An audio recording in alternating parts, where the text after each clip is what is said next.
অতিরিক্ত খুশি থাকার কথা আর অতিরিক্ত কষ্টে থাকার কথা, এই দুটো কথা না কখনো কাউকে বলতে নেই। জানো তো বন্ধুরা, খুশিতে মানুষ নজর লাগায় আর কষ্টে থাকলে মানুষ লবণ লাগায়। তো এই যে দুটো কথার মধ্যে কিন্তু লাগায়, মানুষ কিছু না কিছু লাগাইবেই। তো তাই জন্য কিন্তু ওই যে এই দুটো কথা নিজের মধ্যে সিক্রেট রাখা অনেকটাই কিন্তু ভালো সংসারের জন্য। তো আর এইদিকে দেখো বন্ধুরা, সকাল সকাল উঠে একটু লিকার চা খেয়ে নিয়েছি। তারপর ওই যে সকালে একটু বাদাম রোদে দিয়ে দিলাম, কারণ কি বাদামগুলো না অনেক দিন হলো রোদে দেওয়া হচ্ছে না, আর নষ্টের মতো ভাব ধরে গিয়েছিল, তাই জন্য।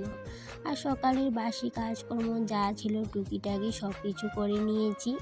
আর এদিকে কালকের ভিজা কাপড়গুলোকেও রোদে দিয়ে দিয়েছি, কারণ কি আগের দিন যদি কাপড় ধোয়াধুয়ি করি সেগুলো না এই যে যেদিন ধুইব ওই দিন কিন্তু আর শুকাতে চায় না, আর ওই যে 2 দিন লেগে যায়। কারণ কি বাড়িতে অতটাও রোদ লাগে না, তো সেই জন্য কিন্তু কাপড় শুকাতে আমার 2 দিন লাগে। আর এদিকে দেখো আজকে ভাবলাম এক্সট্রা কোনো কাজই করব না, সোজা স্নান করে চলে আসলাম। চা খেয়ে বাইরের কিছু টুকিটাকি কাজ ছিল ওইগুলো সেরে সোজা স্নান করে চলে আসলাম। এখন পুজোটা দিয়ে নেব, দিয়ে তারপর কিন্তু রান্না বান্না করব। তো সকালের কাজকর্মগুলো তোমাদের সাথে আজকে আর শেয়ার করিনি, ওই যে সোজা স্নানের পর কিন্তু ভিডিও শ্যুট করেছি। আর এইদিকে দেখো কাপড় চোপড় মেলেছিলাম সকালে, তো আগের দিনের কাপড় চোপড়গুলো সকালবেলায় মেলে দিয়েছিলাম, আর এগুলো না শুকিয়ে গেছে। এখন এগুলো তুলে নেব, আর স্নানের কাপড়গুলো মেলে দিলাম। আর এইগুলো না দেখবে শুকাতে চাইবে না, ওই যে আবার পরের দিন কিন্তু কিন্তু আবার রোদে দিতে হবে। তো একদিন কাপড় ধুলে কিন্তু ওই যে 2 দিন লাগে কাপড় শুকাতে। তো ওই যে একটা সমস্যা, এই যে শীতের সিজনে এই যে একটা বড় সমস্যা আমার বাড়িতে। আর এইদিকে দেখো রোদও উঠেছে, বেশিক্ষণ হয়নি, কারণ কি অত কুয়াশা থাকে সকালে 9টা-10টা অবধি কিন্তু কুয়াশা লেগেই থাকে। এই বেশ কিছুদিন হলো কুয়াশাটা ছাড়তেই চাইছে না। আর সকালে 10টার পর কিন্তু এই যে রৌদ্র উঠে, আর বেশিক্ষণ কিন্তু রোদটা থাকেও না। এই ঘন্টা 1.5 ঘন্টা থাকবে, আর ওই ঘন্টা 1.5 ঘন্টা কি আর কাপড় শুকাবে?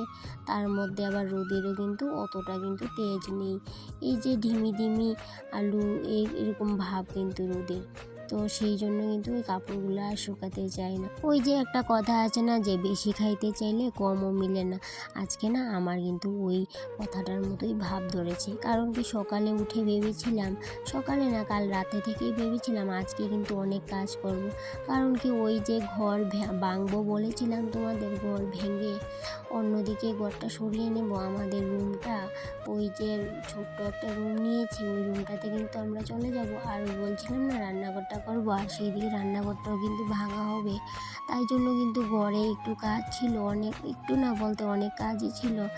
আর ঘরটাও পরিষ্কার করার কথা ছিল, কিন্তু ওই যে দেখো কাল রাত থেকে ভেবেছিলাম অনেক কাজ করব, কিন্তু ওই যে দেখো আজকে কোনো কাজ করিনি। এই শীতের বেলা কি করে চলে গেল বুঝতেই পারলাম না। আর ভাবলাম যেহেতু আজ কাজ করা হয়নি, সেহেতু আর ওই কাজগুলো আজকে আর ধরবো না। কালকে ভেবেছি কালকে কিন্তু অনেক কাজ করব। তো তাই জন্যই বলছিলাম যে বেশি খাইতে চাইলে কমও মিলে না, ওইটাই কিন্তু আমার সাথে আজকে মিলে গেল। তো যাই হোক বন্ধুরা, এদিকে তোমাদের সাথে গল্প করতে করতে যে পুজোটাও আমার দেওয়া হয়ে গেল। আর এইদিকে কিন্তু তোমাদেরকে আজকে আমি গুড মর্নিংও বলিনি, কারণ কি ওই যে সকালবেলা শুরু করেছিলাম চা দিয়ে, আর কি জানি গল্প শুরু করেছিলাম, আর গুড মর্নিং বলতেই কিন্তু ভুলে গেছিলাম। তো যাই হোক বন্ধুরা, আমি আমার পরিচয়টা দিয়ে নিই। আমি রূপা, ত্রিপুরার আগরতলার ছোট্ট একটা গ্রাম থেকে অতি সাধারণ একজন গ্রাম্য গৃহবধূ আমি। তো আমি এইদিকে দেখো পুজো টুজো দিয়ে রান্নাবান্নাটা তো চলে এসেছি। এইদিকে সকালে ছেলেকে স্কুলে যাওয়ার সময় রুটি আর আলু ভাজা করে দিয়েছিলাম, আর সেখান থেকে একটু আলু ভাজা রয়ে গেছিলো, তো ওইটা ছেলের জন্যই আবার রেখে দিয়েছিলাম। আর এইদিকে দেখো ডিম অমলেট করে এই যে একটা ঝোল করেছি, আর এইদিকে ডাল করেছি। তো বাস এতটুকুই শীতের রান্না, আজকে আর কোনো ভেজাল রান্না করিনি, কারণ কি ওই যে সমস্ত কাজ ছেড়ে কিন্তু রান্না বান্না করাটাও কিন্তু একটা বিশাল ব্যাপার। আর বেশি রান্না বান্না আজকে করা হয়নি। এদিকে ওই যে সকালবেলা বাদামগুলো রোদে দিয়েছিলাম সেগুলোকেও তুলে নিচ্ছি। এখন কিন্তু ওই যে প্রায় বিকেল হয়ে গেছে, 3:30 বাজে।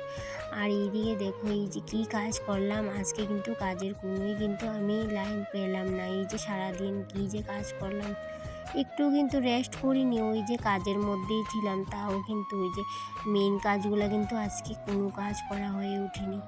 তো এদিকে সন্ধ্যাবাতি লেগে যাবে, তাই জন্য কিন্তু ঘরদোরও ঝাড়ু দিয়ে নিচ্ছি। এখন কিন্তু ওই যে বারান্দাটা একটু মুছে নেব। তারপর কিন্তু ওই যে নতুন রুমে আমরা শিফটিং হব, খাটটা পেতেছিলাম, ওই রুমের দরজাটাও কিন্তু একটু মুছে নেব। কারণ কি আগে ওই কাজটা এক্সট্রা ছিল না, কিন্তু ওই যে এখন কিন্তু এক্সট্রা করে ওই ঘরটাও মুছামুছি করতে লাগে। কারণ কি ওই যে সকালে একটু ধূপ ধুনা দিতে লাগে, সন্ধ্যায় একটু ধূপ ধুনা দিতে লাগে। তো যেহেতু আমরা ওই ঘরে থাকি না এখনও, কিন্তু ওই যে খাট পালং পাতা হয়ে গেছে, তো তাহলে তো একটু ধূপ ধুনা দিতেই লাগবে। তাই জন্য কিন্তু ওই যে আমার এক্সট্রা একটা কাজ বেড়ে গেল। এইদিকে এই যে রুমটা দেখতে পাচ্ছ, এইদিকে কিন্তু আমরা কয়েকদিন পর চলে আসবো এই রুমটাতে। তো কিছু জিনিসপত্র এনেছি, খাট, একটা চেয়ার, আর আমার ছেলের বইয়ের রেকটা, ওইটাই। আর কিছু কিন্তু আনা হয়নি। আর এদিকে দরজাটাও মুছে নিচ্ছি, কারণ কি সন্ধ্যাবাতি দেব, তাই জন্য ধূপ দিতে হবে, তো সেই জন্য। এদিকে কিন্তু বাইরে অনেকটাই অন্ধকার হয়ে গেছে, তো সন্ধ্যাবাতিও দিয়ে নিলাম।